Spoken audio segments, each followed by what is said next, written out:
Seorang ilmuwan sekaligus penulis ternama dari Inggris pernah menyampaikan sebuah gagasan, yaitu we need to educate our children for their future, not their past. Nah, ungkapan ini mengandung pesan kuat bahwa pendidikan harus diarahkan untuk mempersiapkan anak-anak menghadapi dunia yang akan mereka jalani. Nah, bukan dunia yang sudah berlalu.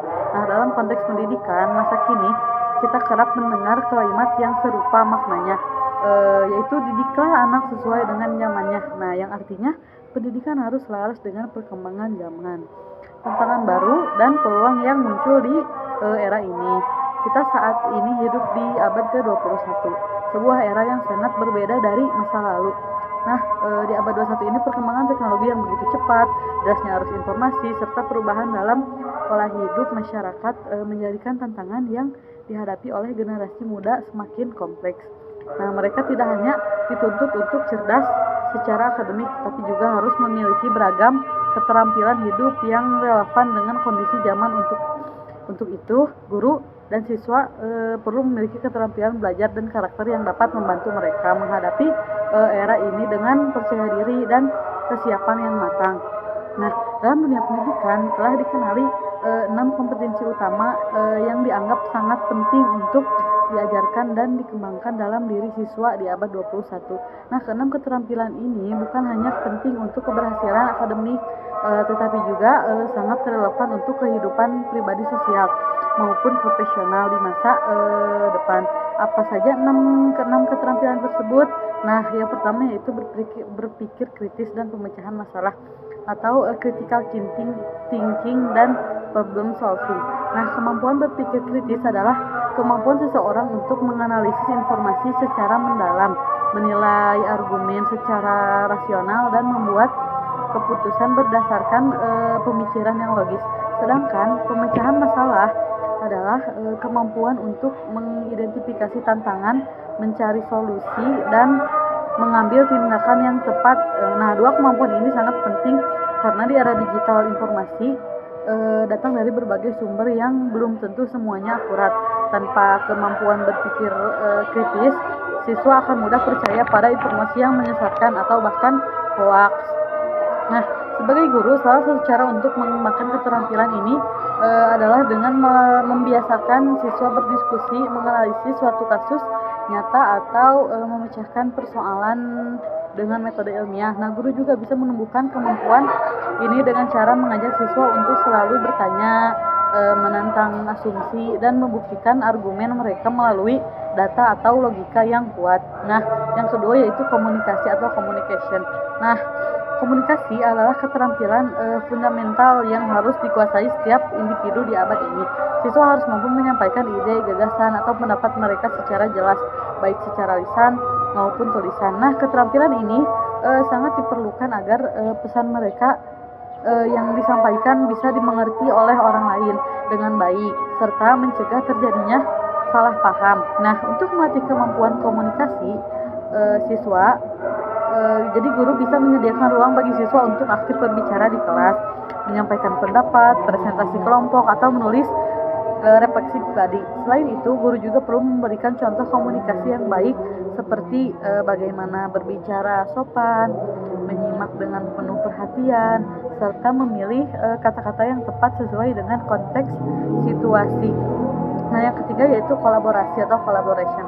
Di masa lalu, keberhasilan sering diukur dari kemampuan seseorang bersaing secara individu. Namun, saat ini keberhasilan justru lebih banyak dicapai melalui kolaborasi. Kemampuan untuk bekerja sama, berbagi peran, saling menghargai perbedaan, dan membangun kerja tim yang solid menjadi keterampilan penting yang harus dimiliki oleh setiap siswa. Nah, melalui kegiatan kelompok seperti kerja tim dalam proyek diskusi bersama atau tugas kolaborasi lainnya, siswa bisa belajar untuk mengelola perbedaan pendapat, memahami kekuatan dan kelemahan masing-masing anggota, dan bertanggung jawab terhadap peran yang diberikan. Nah, kolaborasi juga melatih empati dan keterampilan sosial yang esensial untuk masa depan mereka di dunia kerja maupun kehidupan bermasyarakat. Nah, yang keempat yaitu kreativitas atau creativity. Nah, kreativitas bukan sekedar hanya kemampuan untuk menciptakan sesuatu yang baru, tetapi juga kemampuan untuk memandang sesuatu dengan cara yang berbeda, menyelesaikan masalah dengan pendekatan inovatif, mengembangkan ide menjadi bentuk nyata yang bernilai di abad 21. Kreativitas menjadi kunci dalam berinovasi dan menghadapi tantangan yang belum pernah ada sebelumnya. Nah, guru memiliki peran besar dalam menumbuhkan kreativitas siswa. Nah, salah satu caranya adalah dengan memberikan ruang kebebasan bagi siswa untuk bereksplorasi, mengekspresikan ide tanpa takut salah, serta menciptakan karya yang unik dan orisinal. Kegiatan seperti ini membuat proyek seni, menulis cerita, menyusun rencana bisnis sederhana, atau memecahkan masalah kehidupan sehari-hari. Nah, itu bisa menjadi sarana untuk mengasah kreativitas siswa. Nah, lalu yang kelima yaitu kewargaan global atau citizenship. Nah, di era globalisasi, penting bagi siswa untuk menyadari bahwa mereka adalah bagian dari komunitas global. Keterampilan citizenship atau kewargaan global mencakup pemahaman bahwa setiap individu memiliki tanggung jawab terhadap lingkungannya, terhadap masyarakat dan dunia secara keseluruhan. Nah, siswa perlu belajar menghargai keberagaman budaya, memahami isu-isu global seperti perubahan iklim atau ketimpangan sosial, dan memiliki sikap inklusif serta toleran terhadap perbedaan. Nah, melalui pendidikan kewargaan global atau citizenship, siswa diberdayakan untuk menjadi individu yang peduli, aktif, dan siap menjadi agen perubahan positif. Nah, guru dapat mengintegrasikan topik-topik global dalam pembelajaran, mengajak siswa berdiskusi tentang isu sosial atau mengemban proyek sosial berbasis komunitas. Nah, lalu yang keenam yang terakhir yaitu kepemimpinan atau leadership. Nah, setiap siswa atau setiap anak memiliki potensi menjadi pemimpin yang baik dalam lingkup kecil seperti keluarga dan sekolah, maupun dalam lingkup yang lebih luas seperti organisasi, masyarakat, atau dunia kerja. Nah, keterampilan kepemimpinan mencakup kemampuan untuk mengambil inisiatif, membuat keputusan, bertanggung jawab, serta menginspirasi dan memotivasi orang lain. Nah, untuk menumbuhkan jiwa kepemimpinan atau jiwa leadership dalam diri siswa, guru bisa mendorong mereka untuk aktif dalam kegiatan organisasi siswa seperti OSIS, pramuka, atau klub minat bakat. Nah, kegiatan seperti leadership camp, pelatihan motivasi, atau simulasi peran juga dapat membantu siswa untuk mengenali dan mengembangkan potensi kepemimpinan mereka. Nah, keenam kompetensi tadi yang harus dimiliki abad 20 siswa di abad 21 di atas merupakan fondasi penting yang harus dibangun dalam dunia pendidikan. Nah, setiap siswa perlu dibekali dengan kemampuan berpikir kritis, komunikasi, kolaborasi, kreativitas, kesadaran global atau citizenship, dan leadership atau kepemimpinan agar mereka mampu menghadapi dunia yang terus berubah. Nah, di sini juga guru memiliki peran penting untuk menanamkan dan menumbuhkan keterampilan ini dalam proses pembelajaran sehari-hari. Mungkin sekian untuk pemaparan kemampuan yang harus dimiliki siswa pada abad 21. Sekian.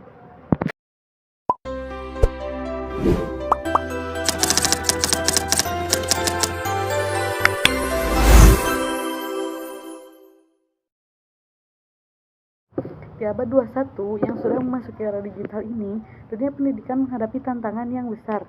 Karakter dan kebutuhan siswa di zaman ini sangat berbeda dengan siswa di era-era sebelumnya. Nah, salah satu karakter siswa generasi Alpha yang menonjol adalah tech savvy atau siswa yang sangat antusias dengan hal-hal berbau digital dan teknologi. Nah, sebagai guru yang mendidik dan mengajar generasi ini, tentu saja harus selalu meningkatkan kompetensi sehingga tidak ketinggalan zaman dan mampu menjawab kebutuhan siswa. Standar kompetensi guru seperti sudah dituangkan dalam Undang-Undang Nomor 14 Tahun 2005 tentang guru dan dosen. Ada 4 kompetensi guru atau kemampuan yang harus dimiliki guru. Apa sajakah itu?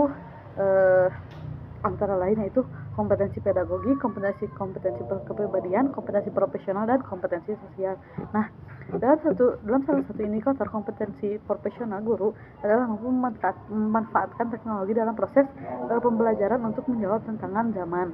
Nah, hal ini sangat sesuai dengan kompetensi guru abad 21, yaitu memiliki keterampilan dan literasi digital yang baik. Nah, dengan kata lain, kompetensi guru dari waktu ke waktu harus selalu di-upgrade supaya dapat mengikuti perkembangan zaman. Nah, Menurut International Society for Technology in Education, karakteristik keterampilan guru abad 21, di mana era informasi menjadi ciri utamanya. Mengklasifikasi keterampilan guru abad 21 dalam 5 kategori, yaitu yang pertama, mampu memfasilitasi dan menginspirasi belajar dan kreativitas siswa. Nah, indikator kategori ini adalah sebagai berikut. Nah, yang pertama yaitu mendorong, mendukung dan memodelkan penemuan dan pemikiran kreatif dan inovatif.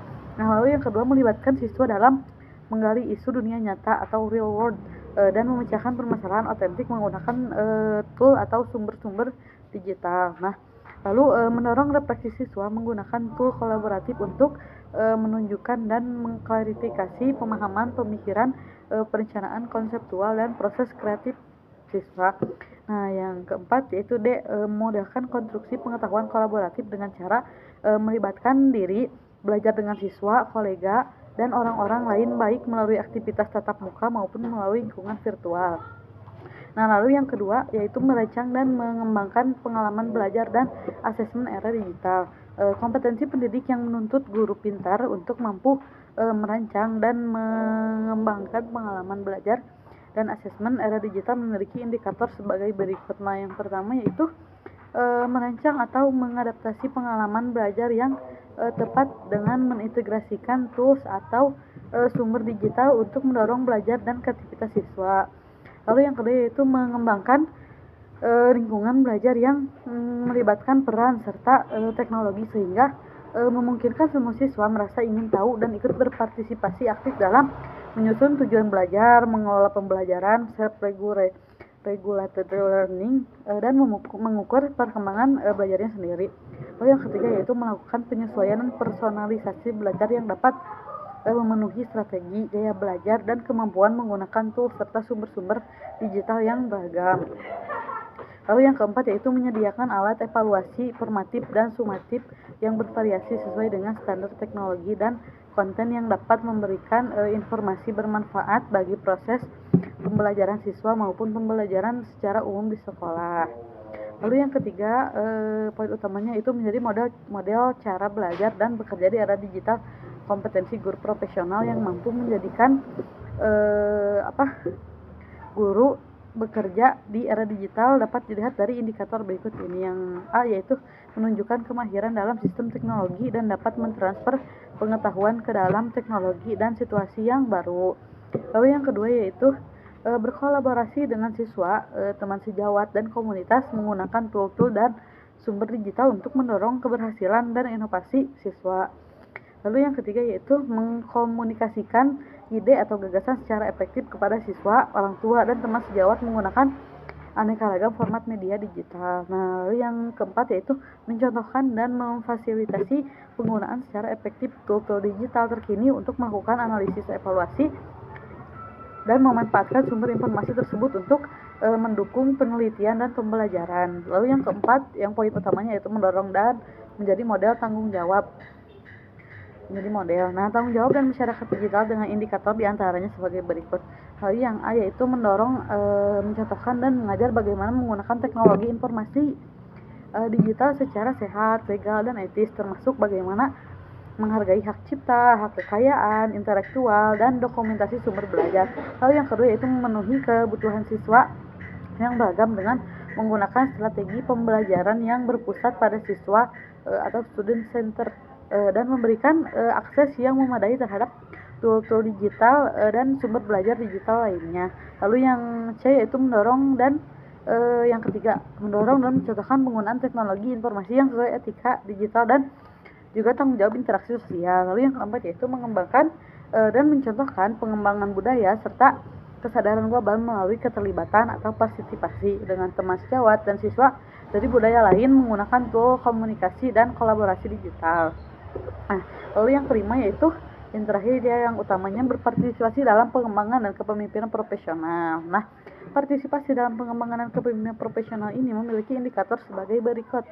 Yang pertama yaitu berpartisipasi dalam komunitas lokal dan global untuk menggali penerapan teknologi kreatif untuk meningkatkan kualitas pembelajaran. Lalu yang kedua yaitu menunjukkan sifat kepemimpinan dengan mendemonstrasikan visi inklusi teknologi, berpartisipasi dalam pengambilan keputusan bersama dan penggabungan komunitas, dan mampu mengembangkan keterampilan kepemimpinan teknologi kepada orang lain. Lalu yang ketiga yaitu mengevaluasi dan merefleksikan penelitian dan praktik profesional terkait dengan penggunaan tool-tool dan sumber digital secara efektif untuk mendorong keberhasilan pembelajaran. Lalu yang keempat yaitu berkontribusi terhadap efektivitas vitalitas dan self-upgrading terkait dengan profesi guru baik di sekolah maupun di dalam komunitas. Mungkin sekian pemaparan kemampuan yang harus dimiliki guru pada abad 21. Sekian, wassalamualaikum.